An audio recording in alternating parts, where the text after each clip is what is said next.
শান্তি অনুভূতি করেন। কেউ যখন নামাজ পড়ে জান্নাতি সুখ অনুভূতি করে।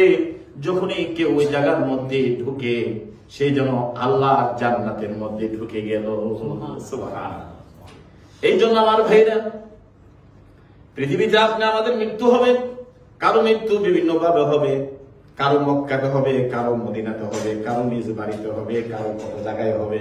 কেউ নামাজ পড়ছেন, নামাজ পড়ারত অবস্থায়, সেজদারত অবস্থায় আল্লাহর মেহমান হয়ে চলে যায়। সুবহানাল্লাহ। বহুত পবিত্র হয়ে ওযু গোসল করে জুমার নামাজ পড়ার জন্য চলে আসলেন। আসার পরে সেজদায় চলে গেলেন।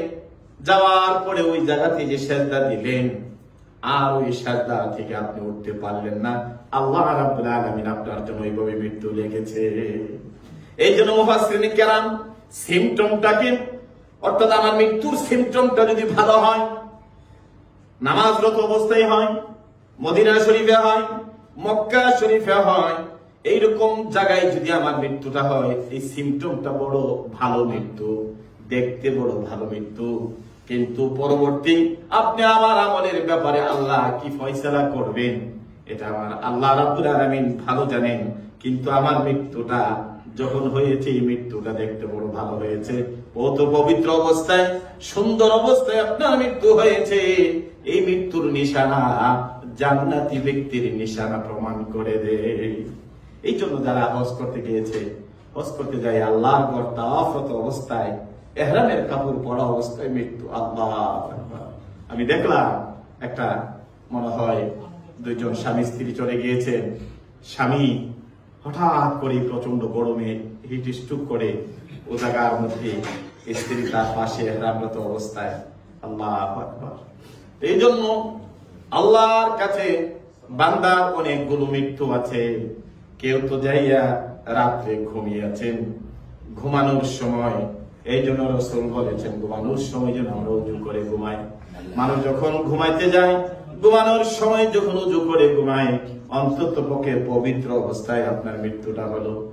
আবার কেউ আছেন অপবিত্র অবস্থায় মানুষ ঘুমিয়ে থাকে। ধরেন স্বামী স্ত্রী মিলন হয়ে গেল, দুজনেই অপবিত্র অবস্থায় ঘুমিয়ে থাকলেন। এই অবস্থায় যদি মৃত্যুবরণ হয়, দুনিয়ার কেউ জানবে না আপনার পবিত্র অবস্থা। এই জন্য ফিকহ কিতাবে বলা হয়েছে, যখন স্বামী স্ত্রী মিলন হয়ে যায়, মানুষগুলো যখন রাত্রে ঘুমাতে যায়, তাহলে আর যেন পবিত্র হয়ে আবার তারা ঘুমিয়ে যায়। পবিত্র হয়ে ঘুমাইলে ফজর নামাজটা কাজা হওয়ার মিস থাকে না, ফজর নামাজটা আপনার থেকে চলে যাওয়ার থাকে না। দ্বিতীয়ত হলো, আপনি যদি পবিত্র অবস্থায় যদি আপনি ঘুমিয়ে যান, আর আল্লাহ যদি না করো এই অবস্থায় যদি আমার মৃত্যু হয়, তাহলে আপনি পবিত্র অবস্থায় আপনার মৃত্যু হলো, আপনার মৃত্যুর পরে একটা ফরজ গোসলের মতো জিনিস আর বাকি থাকলো না। মৃত্যুর পরে আপনাকে ওই কাজটা করানো তো কঠিন কাজ পেয়ে যাবে। এই জন্য আমার ভাইরা, পবিত্রতা মানুষের জীবনের বড় একটা জিনিস। যখনই রাত্রে ঘুমাতে যাবেন, উযু করে ঘুমাবেন। আর যদি স্বামী স্ত্রী মিলন হয়ে যায়, মিলনের পরে পারলে যত তাড়াতাড়ি গোসলটা করে নিয়ে পবিত্র অবস্থায় হইয়া ঘুমাইতে যায়, এই ঘুমটা বড় শান্তির ঘুম হবে, আর ফজরের নামাজটা কাজা হবে না। আমার ভাইরা, এই জন্য মৃত্যুর কথা সব সময় চিন্তা করে আপনি আমাদেরকে এই কাজগুলো করতে হবে। আমার ভাইনা, আপন চাচাতো ভাই, কালকা ফোন দিল, দেখলাম ছেলেটার বয়স 28-30 বছর হবে। সে হঠাৎ করে রাত্রে ব্রাহ্মণবাড়িয়াতে থাকে, মামা মামি তাদের সাথে কথা বলছেন রাত 2টা পর্যন্ত, ঘুমাতে যাবেন, হঠাৎ করে তার শ্বাসকষ্ট শুরু হয়ে গেল। হসপিটালে নিয়ে গেল, যাওয়ার পরে 2-3 ঘন্টা ছিল। সেই তরতাজা মানুষটা কয়েক ঘন্টা পরে তাকে মৃত্যু অবস্থায় বাসার মধ্যে নিয়ে আসছে। আমাদের জীবন সুবহানাল্লাহ। তো আমার ভাগনা, বড় ভাগনা, সে একটা দিল, দেখলাম যে ওই যে ছেলেটা মারা গেল, তার আব্বা 1988 সালে মারা যায়, তার আম্মা 1988 সালে মারা যায়। গেনাও 6 বছর পরে তার আব্বা মারা যায়। এই ছেলে বিয়ে করলো, করার পরে যে ছেলেটা, এই ছেলে বিয়ে করলো, করার পরে তার স্ত্রীটা মারা যায়। মারা যাওয়ার পরে সে আরেকটা বিয়ে করেছে, একটা বাবু, নতুন বাবু, ছোট্ট প্রায় 2-2.5 বছরের হয়েছে। আবার ওই তার স্ত্রীর মৃত্যু এই মাসে আবার গেরাও 6 বছর পরে তার মৃত্যু হয়েছে। 4টা মানুষের মৃত্যু, তার বাবা, তার মা, তার স্ত্রী এবং তার, এই 4 জনের মৃত্যুর 6 বছরের মধ্যে ব্যবধান। মা বাবার ব্যবধানটা 6 বছর, ওনার স্ত্রী যে ছেলেটা মারা গেল, ওনার স্ত্রী থেকে ওনার মৃত্যুর হলো 6 বছর। সুবহানাল্লাহ, যেন আল্লাহ পাকের পক্ষ থেকে যেন নির্ধারণ করে রেখেছেন মৃত্যুর এই যে কাহিনীটা। আমি আশ্চর্য হয়ে গেলাম, না 7 বছর না 5 বছর, গেল 6 বছরের মাথায় এই 4টা মানুষ দুনিয়া থেকে চলে গেল। এই জন্য মৃত্যু কখন কার আসে আমরা জানি না। রাত্রি মৃত্যু হতে পারে, দিনে মৃত্যু হতে পারে, কারণ আমানত অবস্থায় মৃত্যু হতে পারে, কারোর জীবনে আপনার ঘুমন্ত অবস্থায় মৃত্যু হতে পারে। আমরা জানি না কখন কার মৃত্যু হয়ে যাবে। এই জন্য মৃত্যুর জন্য যেন আমরা প্রস্তুতি থাকি, আল্লাহ রাসূল সাল্লাল্লাহু আলাইহি ওয়াসাল্লাম বলে দিলেন। এই জন্য মৃত্যুর অনেক ধরনের মৃত্যু হয়। কেউ টয়লেটে মৃত্যু হয়, কেউ টয়লেটে গেল ওখান থেকে আসতে পারে না, এই মৃত্যুর সিমটমটা বেশি ভালো না। এই জন্য মির্জা গোলাম মাহমুদ কাদিয়ানী, যে কিনা নবী দাবি করেছিলেন, আল্লাহ পৃথিবীর মানুষদেরকে দেখাই দিলেন, তার মৃত্যুটা হয়েছিল টয়লেটের মধ্যে। নাউযুবিল্লাহ। যারা আল্লাহর দ্বীনকে নিয়ে স্পিল করবেন, আল্লাহ নবীকে নিয়ে যারা এই ধরনের অপপ্রচারণা করবে, তাদের মৃত্যু দিয়া পৃথিবীর মানুষদেরকে আল্লাহ রাব্বুল আলামিন জানিয়ে দেয়, রে দুনিয়ার মানুষেরা দেখো ওই মানুষটা কিসের উপরে দাঁড়িয়েছিল। এই জন্য সব সময় আপনি আমাদেরকে যে জিনিসটা স্মরণ রাখতে হবে, আল্লাহ আমাদের মৃত্যু আসবে, আমরা যেন তওবারত অবস্থায়, আমরা যেন জীবনের শেষ দিনটা যেন তোমার কাছে তওবা করে মরতে পারি। আল্লাহ আমাদের জীবনের যত গুনাহগুলো হয়ে গিয়েছে, আল্লাহ তুমি আমাদেরকে যখন মৃত্যু দিবা, নিষ্পাপ অবস্থায় মৃত্যু দিও, আর তাহারাত অবস্থায় মৃত্যু দিও, অর্থাৎ পবিত্রতা অবস্থায় তুমি মৃত্যু দিও। এই জন্য মৃত্যুর পৃথিবীতে কত মানুষ আসছে, কত হাজী সাহেবরা চলে গেলেন। এই জন্য আমরা আগে দেখছি, যখনই কোনো হাজী সাহেবরা হজ করতে যাইতেন, তখন তো জাহাজ দিয়ে যাইতেন, তখন যে সেরা ওই দোয়া নিয়ে আসতো, চাচি, দাদা, ভাই, বোন যারা আছে, হয়তোবা আর আমরা কোনোদিন আসতাম না। তখন আমাকে জিজ্ঞেস করতাম, হজ অর্থই কি মৃত্যু? অর্থাৎ এই মানুষগুলোকে আর আসবে না। অর্থাৎ এমন ভাবে বিদায় নিয়ে যাইতো কান্নাকাটি করে, এমন ব্যথা শুরু হইতো, মানুষগুলো কান্নাকাটি করতো যে মনে হয় এই মানুষ আর আসবে না। নিজকে এমন ভাবে তৈয়ার করে তারা চলে যেতেন হাজী সাহেবদের হজের যে অবস্থাটা ছিল।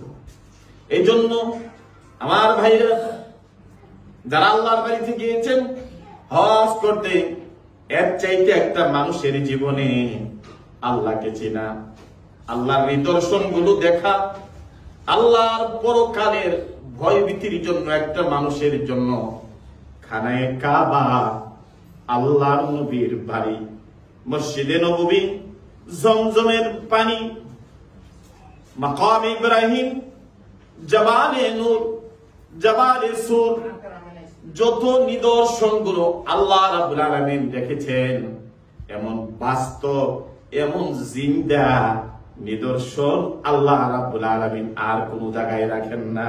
সুবহানাল্লাহ। লন্ডনের প্রখ্যাত পপ সঙ্গীত গায়ক, যার একটা অ্যালবাম বাহির হওয়ার সাথে সাথে হাজার হাজার কোটি টাকা সারা পৃথিবীতে ছড়িয়ে যেত। বর্তমানে নেটের যুগ, এই যুগের মধ্যে ওই মানুষটাকে তার এক বন্ধু আল্লাহর বাড়িতে নিয়ে গেল। ওই লোকটা আল্লাহর ঘরটা দেখে সাথে সাথে কলেমা পড়ে মুসলমান হয়ে যায়। সে আল্লাহর বাড়ি তাওয়াফ করে আর চোখের পানিগুলো ছেড়ে ছেড়ে আল্লাহর দরবারে জীবনের অপরাধ গুলো নিয়ে ক্ষমা চায় আর আল্লাহর দরবারে মাফ চায়। মাবুদ, আমার জীবনে তো অপরাধ করে ফেলেছি, আমার জীবনে তো গুনাহ করেছি, আমার জীবনের প্রতিটা রাত, আমার জীবনের প্রতিটা সময় পৃথিবীর যত সুন্দরী রূপসী মেয়েরা আছে তাদের সাথে আমি কাটিয়েছি, আজকে আল্লাহ তোমার ঘরের সামনে আমাকে হাজির করে দিলা, রব্বুল আলামিন আমার গুনাহগুলো কি মাফ করবে? লোকটা চোখের পানি ছেড়ে ছেড়ে আল্লাহর কাছে এত বেশি কাঁদলেন।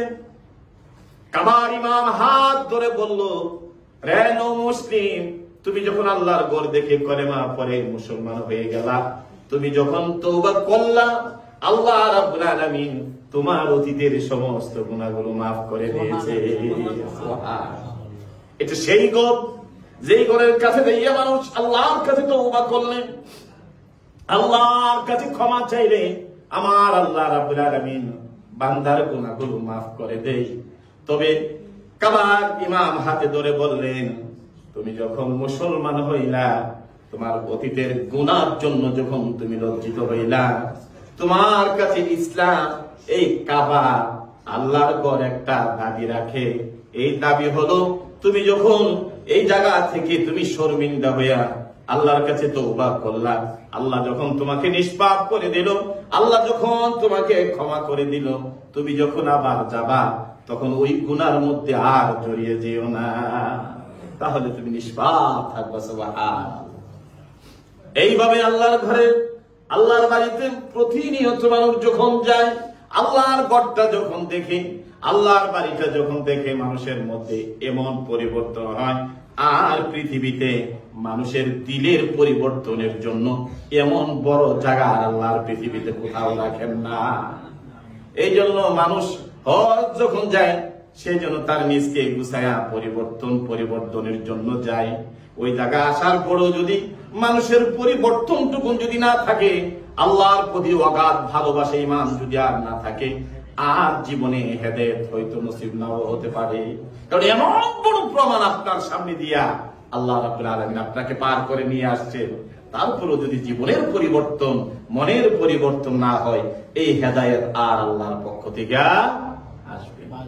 এই জন্য আমার ভাইরা, আল্লাহ রাব্বুল আলামিন এই পৃথিবীতে আমাদের মতো যারা মুসলমান আছি, আমরা যারা উদ্দীপনা নিয়ে, উৎসাহ নিয়ে আল্লাহর বাড়িতে যাই, আমাদের কর্মকাণ্ড দেখার জন্য, আমাদের কর্মকাণ্ডগুলো অন্যান্য জাতির সামনে প্রমাণ করার জন্য মাঝে মাঝে কিছু নও মুসলিম মানুষেরা মুসলমান হইয়া আমাদের মতো মুসলমানদেরকে দেখাই দেয়।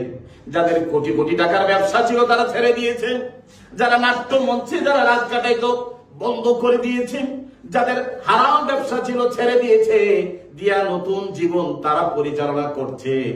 এইগুলো যেন দেখে দেখে আমাদের হাজী সাহেবগণ, আমাদের মুসলমান ভাইগণ যাতে শিক্ষা গ্রহণ করতে পারে, আল্লাহ রাব্বুল আলামিন নৌ মুসলিমদেরকে দিয়া আমাদের এই শিক্ষাটা দিয়ে দেন।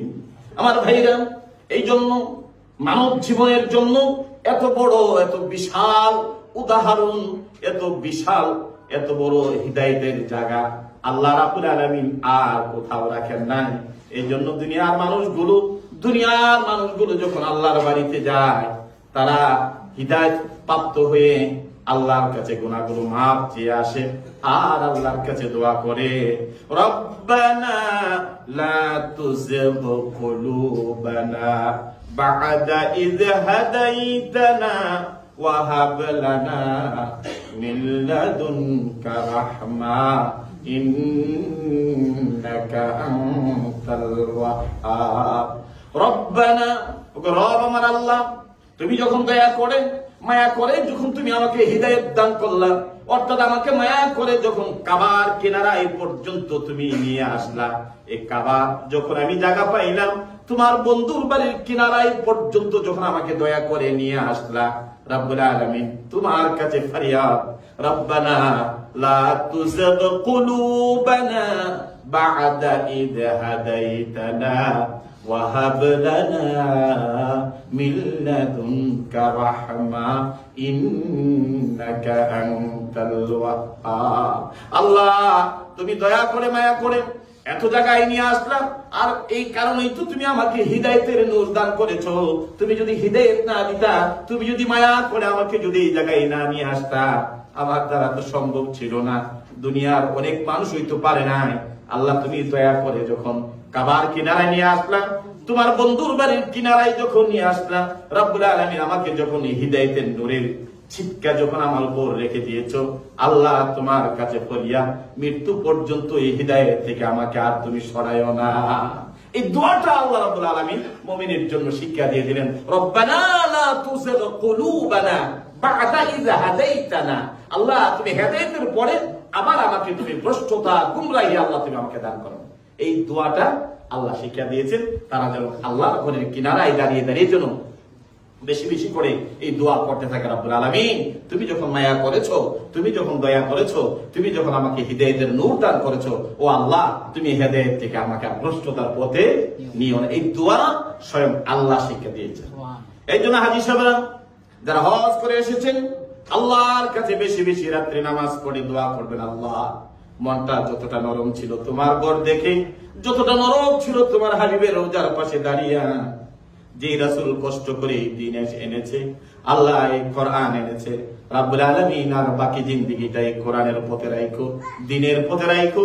এই দোয়াটা সব সময় আল্লাহর কাছে করবেন, রব্বুল আলামিন আমি যেন দ্বীন থেকে যেন সরে না যাই, হিদায়াতের নূর থেকে যেন আমি সরে না যাই। এই দোয়াগুলো যেন মুমিন আল্লাহর কাছে রাত জেগে কেঁদে কেঁদে করে। আর এই জায়গার মধ্যে যদি মানুষ কদম সাবেত থাকতে পারে, অর্থাৎ আপনি যখন এই কথা বলে যখন আল্লাহর কাছে তওবা করে নিলেন আর এই কথার উপর যদি থাকতে পারেন, আল্লাহ রাব্বুল আলামিন আপনার খুশির ঘোষণাটা কি দিলেন? আল্লাহ রাব্বুল আলামিন কোরআনুল বলে জানিয়ে দিলেন, ইন্নাল্লাযীনা ক্বালু রাব্বুনাল্লাহ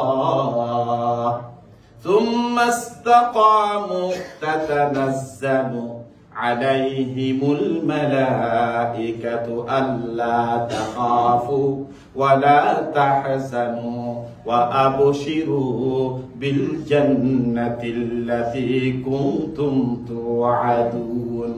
আল্লাহ জানাই দিলেন, যারা আল্লাহর প্রাচীর, আল্লাহর ঘরের সামনে যাইয়া প্রাণ ভরে তওবা করেছে, আল্লাহর উপর ভরসা রেখে আল্লাহর কাছে দোয়া করেছে, আল্লাহ আমি এই পথে থাকতে চাই আর হিদায়াত থেকে আমি ভ্রষ্টতা আল্লাহ তোমার কাছে চাই না। এই দোয়া করে করে যারা আল্লাহর বাড়ি থেকেই মানত করে নিয়ত করে আসছেন, তারা যদি এই পথের উপর থাকতে পারে, আল্লাহ রাব্বুল আলামিন আপনাদের সুখের ঘোষণাটা আল্লাহ জানাই দিলেন।